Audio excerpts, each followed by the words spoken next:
예수님은 세상에 계실 때 백성들의 환영을 받고 기대를 모았습니다. 그 기대와 소망이 집약된 표현이 다윗의 자손이여입니다. 수많은 병자들과 장애인들이 다윗의 자손이여 부르며 예수님께 다가왔습니다. 예루살렘 입성 때 호산나 다윗의 자손이여 우리를 구원하소서라는 환호에서 그 기대는 절정에 달합니다. 크리스찬으로서 성경 읽는 사람들은 그거 잘못이야. 예수님이 유대인의 왕으로 오셨다고 하는 것은 유대인들의 민족주의적인 자기들 중심의 정치적인 기대 속에서 예수님을 가두는 거야. 예수님을 다윗의 자손이라고 부르는 것은 착각이야. 예수님은 온 세상의 구세주야 라고 하기도 합니다. 과연 그럴까요? 사도 바울은 로마서의 맨 처음에 예수님을 소개하면서 다윗의 혈통을 강조합니다. 또한 신약 성경의 맨 첫 문장 아브라함과 그 다음에 뭐예요? 다윗의 자손 예수 그리스도의 계보라. 당시의 기적을 보고 흥분했던 유대인들뿐 아니라 신약 성경의 본문이 예수님을 다윗의 자손이라 분명히 말합니다. 예수님은 다윗의 자손으로 유대인의 왕으로 이 땅에 오신 것 맞습니다. 그런데 그 유대인이라고 하는 게요, 우리만 잘났다, 하나님이 우리만 사랑하시고 우리에게만 관심이 있다 하면서 이방인들을 배척하는 그런 의미에서의 유대인이 아닙니다. 아브라함을 부르신 이유, 너를 통해서 세상 모든 민족이 복을 받을 것이라는 의미에서 이스라엘이 먼저 하나님을 왕으로 모시고 살고 그 아름다움을 따라서 세계 모든 민족들이 하나님을 왕으로 모시게 되는, 그래서 온 우주 만물이 그 통치 아래, 하나님의 통치 아래 샬롬을 이루게 되는, 하늘의 뜻이 하늘에서 이룬 것 같이 땅에서도 이루어지는 그런 의미에서 유대인의 왕이십니다. 그런데 많은 유대인들은 하나님을 우리만을 위한 하나님으로 착각했습니다.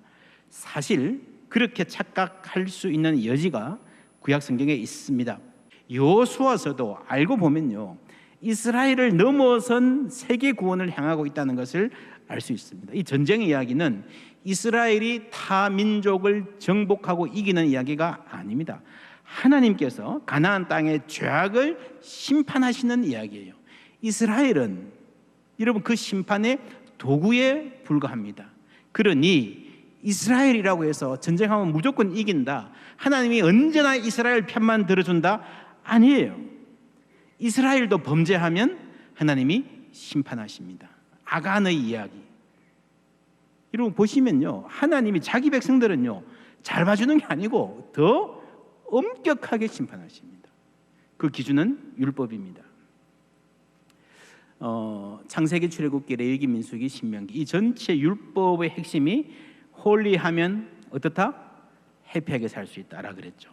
이어지는 여호수아와 사사기, 룻기는요 그 원리의 적용을 보여줍니다. 룻기는 홀리해서 해피하게 산 공동체, 사사기는 그 반대입니다.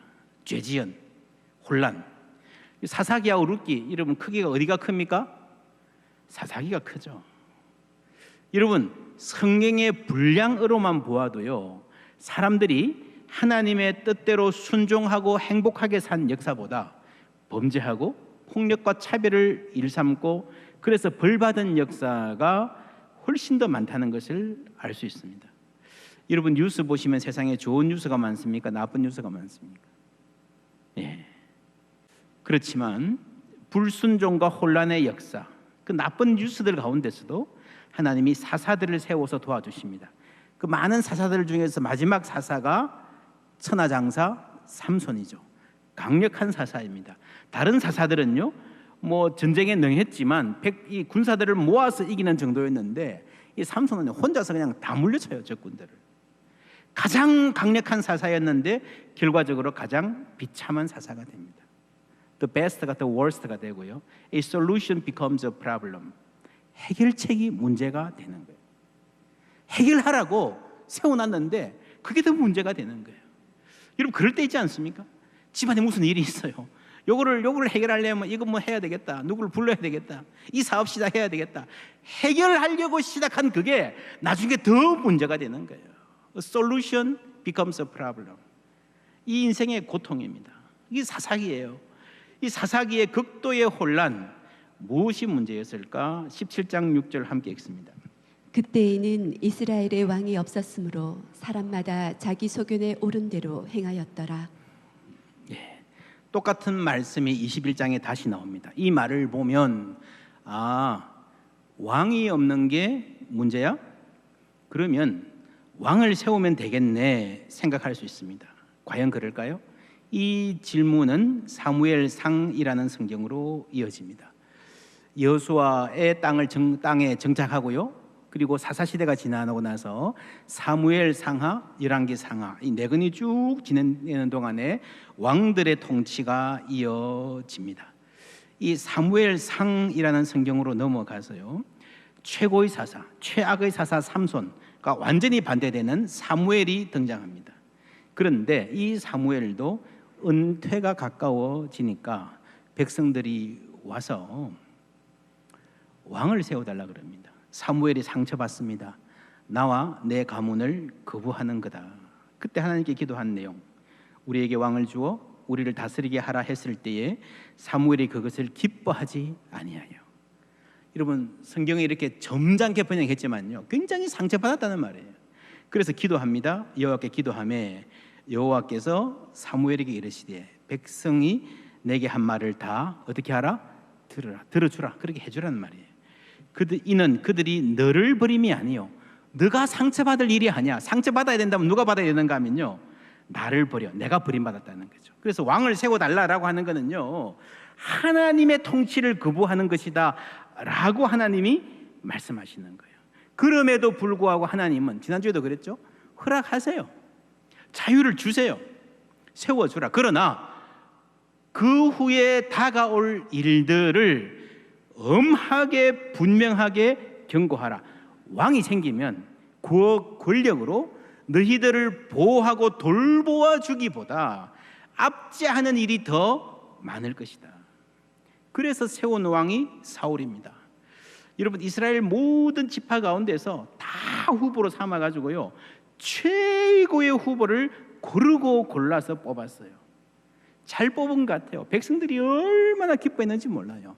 가문과 외모와 능력이 출중하고 겸손하기까지 해요. 그러면 잘해야 되잖아요. 그런데 사울, 최고의 인물이라고 뽑아 나왔는데요, 최악의 왕이 되고 맙니다. A solution becomes a problem. 해결책이 문제가 된다. 백성들의 고통은 극에 달합니다.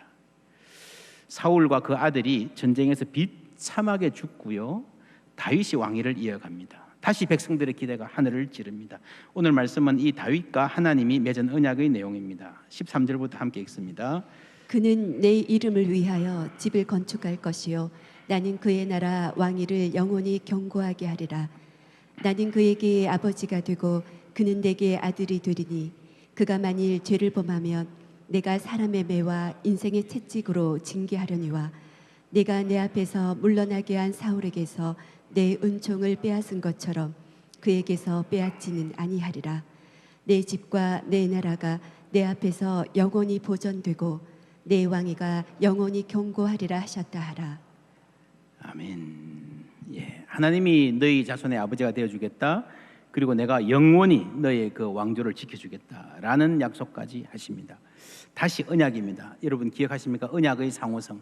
하나님이 신실하신데 다윗도 끝까지 신실했는가? 다윗이 이 언약의 대상인, 이 엄청난 복된 언약의 대상인 다윗이 이것을 받고요, 왕으로서 그 통치에 성공했나 실패했나?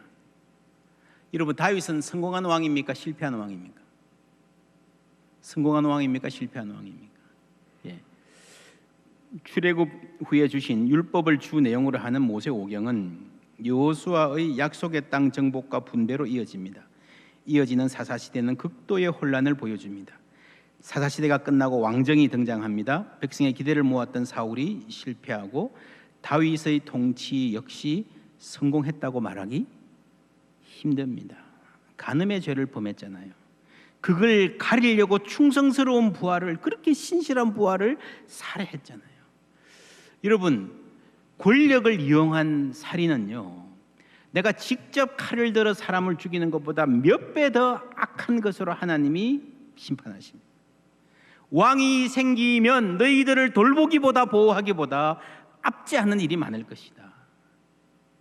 다윗도 예외가 아니었습니다. 또한 다윗은 자녀들끼리 분쟁이 생겼을 때에 그 일을 제대로 다루는 데에도 실패합니다. 왕으로서의 실패, 아버지로서의 실패입니다. 놀라운 것은요, 구약 성경이 이런 다윗의 죄악을 아주 상세하게 보도한다는 겁니다. 7문장으로 읽는 구약, 이 책의 저자 라이트는 이렇게 말합니다. 우리는 이스라엘이 그렇게도 어두운 색채가 드리워진 조상들의 방대한 역사를 그처럼 정직하게 그려내는 모습에 놀랄 수밖에 없다. 민수기 부분입니다. 이스라엘 백성들의 그 추악한 범죄를 너무 소상하게 기록하고 있는 거예요. 여러분, 세상의 민족의 역사 가운데요, 이런 역사책이 없습니다. 여러분, 자기 나라가 잘못한 거 뭘 그렇게 좀 잘한 것 중심으로 쓰고 잘못한 건 대충 지나가지 그렇게 세세하게 비참하게 죄악을 기록하겠습니까? 다윗의 범죄와 관련해서도 그러나 성경은 다시금 여지없는 정직함, 이 자손들이 보면 좀 심했다, 잔인하다 싶을 거예요. 돌아가신 분 그냥 좀 놔두지, 그렇지 않습니까? 우리 여기서 다시 정리해 볼 필요가 있습니다. 구약의 처음 5권, 창세기부터 신명기까지 모세오경, 율법이라 합니다. 그 다음에 여호수아, 사사기, 룻기, 정착기고요. 그 다음에 왕들이 등장해서 사무엘 상하, 열왕기 상하로 이어집니다. 또 성경에 역대상, 역대하라는 성경이 있는데 사무엘, 열왕기와 똑같은 내용을 같은 시기를 다룹니다. 조금 달라요. 좀 다른 시각에서 다루는 겁니다. 여러분, 역사책에서 삼국사기가 있고 삼국유사가 있잖아요. 똑같은 시대를 다루지만 다른 시각에서 쓰나요? 그렇게 보시면 됩니다. 각각이 강조점이 있고 각각이 중요합니다. 그리고 예언서가 있고요. 그리고 지혜서, 시편, 잠언, 욥기 뭐 이런 것들이 지혜서입니다. 이게 구약 성경 주요한 부분들인데 오늘 다룬 이 내용은 사무엘 상하에 나오는 다윗 이야기, 언약입니다. 근데 이게 갑자기 나온 게 아니고요. 1번 뭐였습니까? 창조 이야기가 있었죠. 하나님이 세상 만물을 복주시려는 의도. 그 다음에 인간들이 범죄해도 포기하지 않으시고 아브라함을 부르시는 이야기, 2번이었습니다. 3번 율법 이야기였습니다. 율법은 여러분 아브라함에게 주신 언약을 그대로 이어가시는 건데 이 내용은요, 이삭 줍기, 희년 이런 사회법도 있고 예배법이 있어요. 예배, 제사, 성막에 관한 법을 아주 중요하게 다룹니다. 전체의 메시지는 홀리하면 뭐하다? 해피하다라고 요약할 수 있겠습니다. 그리고 역사가 이렇게 쭉 흘러가고요. 다음 주에는 예언, 예언이 뭔가? 대언이다. 그리고 예언서 안에서 복음을, 구약에 이미 복음이란 말이 나옵니다. 그리고 마지막 주에 7번째는 지혜에 대해서 구약 전체를 살펴보겠습니다. 웬만큼 머리에 들어오십니까? 예. 이렇게 보면 구약 성경 처음부터 끝까지 하나님의 창조의 계획, 그 본래의 의도가 이어진다는 것을 알 수 있습니다. 이 4번 다윗을 부르신 이 언약의 사건도요, 1번 창조 때부터, 2번 소명, 3번 율법에 이어지는 하나님의 계획이 쭉 흘러가는 거예요. 여러분, 역사책, 역사서의 기술이라는 면에서 보면 이렇게 긴 시간, 오랜 시간 동안에 하나의 주제가 일관적으로 이어지는 것은요, 정말 놀랍습니다. 세상에 이런 일이 없어요. 우리나라 최초의 역사서가 삼국사기입니다. 아시죠? 삼국사기가 언제 건지 아십니까? 기원 후 12세기입니다. 삼국 역사기 자체가 우리나라의 최고 오래된 역사서가 아직 1000년도 안 됐어요. 예수님 오시고 나서도 1000년이나 지나서 우리나라 최초의 역사서가 나오는 거예요. 뭐 당군 이야기 이런 건 훨씬 더 후대예요. 얼마 되지 않은 일입니다. 그때 나온 이야기들이에요. 여러분, 중국은 좀 다릅니다. 중국 역사의 아버지라고 하는 사기, 사마천, 기원 전 1세기입니다. 거의 신약의 출발하고 비슷한 시기입니다. 그에 비하면 여러분, 유대인들은요 이미 신약 시대에 때 이렇게 두껍고 오래된 역사책을 갖고 있었어요. 그 내용도 아주 일관된 어떤 흐름이 있었습니다. 여러분, 그렇게 오래된 역사책이 있었다는 것뿐 아니라 수많은 사람들이 수천 년 동안에 기록한 이 책 안에 일관된 계획이 흐르고 있다, 하나의 주제로 볼 수 있다는 것은요 정말 놀라운 일입니다. 하나님의 일관된 계획이 있었기 때문에 가능한 거예요. 여러분, 다윗의 실패를 세밀하게 기록하고 있는 구약 성경, 여러분, 다윗은 실패했습니다. 이 다윗의 실패는 모든 인간의 실패입니다. 유대인은 탁월한 민족이다, 부인할 사람 별로 없을 겁니다. 노벨상 받은 거 보세요. 지금도 세계의 경제와 정치, 문화를 손에 쥐고 있다 그러잖아요. 이 사람들은 도덕적, 지적으로도 아주 특별합니다. 유대인들의 교육, 창조성, 한국 사람들도 많이 본받고 싶어 합니다. 그런데 그들도 실패했습니다. 그리고 그 민족의 역사 중에서 가장 위대한 영웅 다윗도 실패했습니다. 그래서 이거는요, 모든 인간, 모든 권력의 실패입니다. 이세돌이 바둑을 둬서 알파고에 패했어요. 그때 뭐라고 그럽니까? 인간이 기계에게 졌다. 인간이 진 거 맞습니까? 지구촌에 수십억의 인구가 알파고하고 다 해본 게 아니잖아요. 근데 이세돌은 최고니까요. 이세돌이 지면 인간이 진 거예요. 그렇잖아요. 포항에서 바둑 좀 둔다 하는 사람이 알파고에서 졌다고 해가지고 인간이 졌다라고 말할 수 있습니까? 아니잖아요. 그 사람이 진 거지. 그런데 이세돌은 다릅니다. 여러분, 다윗의 이야기를 읽어보면요, 권력을 잡기 전에, 권력을 잡고 나서도 한참 동안에 야, 어떻게 정말 이런 사람이 있을까 감탄할 정도로 경건하고 인격적이고 지혜롭고 신중하고 용감하고 겸손하고 관대하고 사리사욕을 채우지 않는 놀라운 사람입니다. 주위 사람들이 아이고 답답해요, 그렇게까지 하실 필요 없어요, 제발 그냥 좀 대충 하세요. 그런 사람인데도요, 성공하고 권력이 손에 들어오니 실패합니다. 다윗은 이세돌입니다. 이세돌이 졌다면요, 나는 해볼 것도 없는 거예요. 그래서 우리는 다윗의 범죄를 보고 다윗을 손가락질하기보다 모든 인간의 실패를 자인해야 하고 내 속에 있는 죄를 보고 무릎 꿇어야 하는 줄 믿습니다. 결국 왕정이란 제도가 아니라 인간의 죄성이 문제의 근원임이 다시 한번 증명됩니다.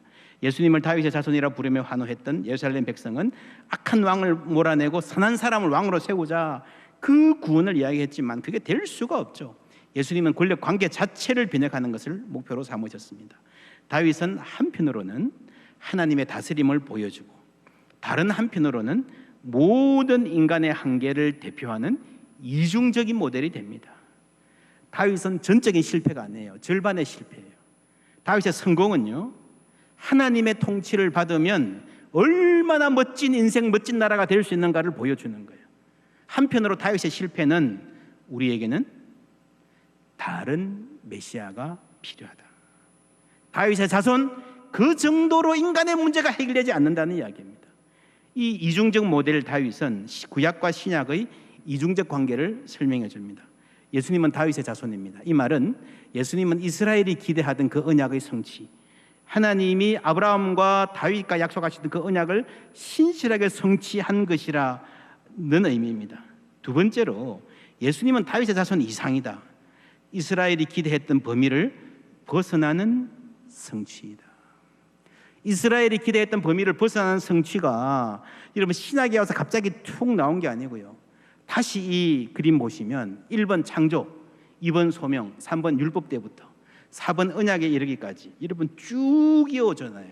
아담, 노아, 아브라함, 모세, 다윗에 이르기까지 하나님의 그 본래의 계획, 창조에서부터 시작된 그 본래의 계획이 쭉 이어오잖아요. 온 세상을 구원하시고 만물을 복주시려는 우주적인 샬롬을 주시려는 하나님의 의도 안에 다윗도 있고 예수 그리스도도 있는 거예요. 여러분, 성경에 다윗의 별명이 있습니다. 하나님의 마음에 합한 사람. 요즘 성경은 하나님의 마음에 맞는 사람이라고 번역합니다. 이거는 잘못 읽으면요, 그냥 아우 나 너 좋아, 너 나 마음에 들어, 너 내 스타일이야, 이렇게 여러분 이해하면 안 됩니다. 그게 아니고 바울은 다윗은 당시에 하나님의 뭐를 따라? 뜻을 따라 섬겼다고 말합니다. 이전에 실패한 다른 사람과 달리 이스라엘의 역사의 그 시점에서, 그 당대에 하나님의 뭐를? 뜻과 계획을 받들 사람이 될 것이라는 말입니다. 하나님의 마음에 합한 사람이란 말이요, 그 마음에 있는 의도, 하나님이 창조하실 때 가졌던 그 오리지널 인텐션, 본래적 의도를 알고 그 뜻을 받들고 그 뜻을 실현해 갈 사람으로 선택하셨다는 거예요. 여러분, 후에 예수님이 오셔서 세례를 받으실 때에 하늘로부터 들린 소리 함께 읽어볼까요? 이는 내 사랑하는 아들이요 내 기뻐하는 자라. 이 말씀도 마찬가지입니다. 하나님이 예수님을 보고 내가 너 좋아해, 내 아들이니까 당연히 사랑하지, 너무 좋아, 그게 아니고요. 이 세례를 시작으로 해서 공생애를 시작하시고 십자가와 부활에 이르는 이 땅 전체를 구원하는 원대한 사역이 시작되는 이 순간, 세례 장면, 하나님이 오랫동안 기다려 오셨던, 창조 때부터 마음에 두셨던 그 구원과 회복의 길에 순종하고 나서는 아들을 보고 너는 내 뜻을, 내 계획을, 내 의도를 받들고 이루어갈 사람이야, 내가 너를 기뻐하노라 라고 말씀하시는 거예요. 여러분, 다윗은 자기 시대에 하나님의 뜻을 받들었지만 예수님은 오고 오는 모든 세대를 위하여 하나님의 뜻을 이루신 줄 믿습니다. 그 뜻은, 그 의도는, 그 계획은 하나님께서 창조 때부터 품고 계셨던 뜻입니다. 예수님의 세례 장면에서 가만히 보시면요, 여러분, 삼위일체 하나님이 함께 등장합니다. 성자 하나님이 물속에서 올라오시죠. 성부 하나님의 음성이 하늘에서 들립니다. 성령 하나님이 비둘기같이 내려서 수면 위에 임하십니다. 수면에 파문이 일어납니다. 태초에 하나님이 천지를 창조하시니라. 땅이 혼돈하고 공허하며 흑암이 깊음 위에 있고, 함께 읽습니다. 하나님의 영은 수면 위에 운행하시니라. 여러분, 바로 이 장면입니다. 예수님의 세례 시에 성부, 성자, 성령이 함께 등장해서 창조 때의 그 아름다운 조화, 그 기대를 상기시키면서 이제 예수 그리스도로 인해서 이 땅의 새 창조를 향한 사역이 마침내 시작되었음을 알리는 겁니다. 그래서요, 예수님의 사역은 단순히 믿는 사람 뽑아서 천국에 데려가고 이 땅을 다 멸망시키기 위한 것이 아니라, 물론 우리를 천국에 데려가시지만 그것도 포함하지만 그게 전부가 아니라 온 우주와 만물을 회복하시는, 새하늘과 새 땅을 새롭게 우리에게 주시는, 창조 때부터 하나님이 품으셨던 그 뜻과 계획을 성취하시는 사역인 줄 믿습니다.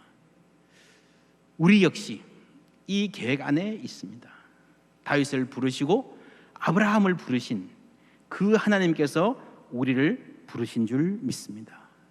다윗이 자신의 당대에 하나님의 뜻과 계획을 받들고 실현했듯이 우리는 오늘 우리 시대에 이 자리에서 나를 향한, 우리를 향한 하나님의 목적과 뜻을 발견해야 됩니다. 그것이 우리 인생의 목적, 여러분 자녀의 목적, 우리 교회를 세우신 뜻, 하나님의 꿈인 줄 믿습니다. 작년 가을에 우리가 했죠. 꿈 너머의 꿈, 목적이 이끄는 삶, 하나님의 꿈입니다. 내 꿈 위에 하나님의 꿈이 있는 거예요. 우리가 내 꿈, 내 욕심, 내 비전, 우리 가정의 명예, 그것 이루는 것도 중요하지만 그것을 넘어서서 하나님의 꿈을, 계획을 이루어가는 삶이 되기를 바랍니다. 그럴 때에 삼위일체 하나님 아름다운 동행이 우리 가는 길에 함께 하실 줄 믿습니다. 우리는 성령 하나님 음성을 들으며 살게 될 것입니다. 내가 너를 기뻐하노라.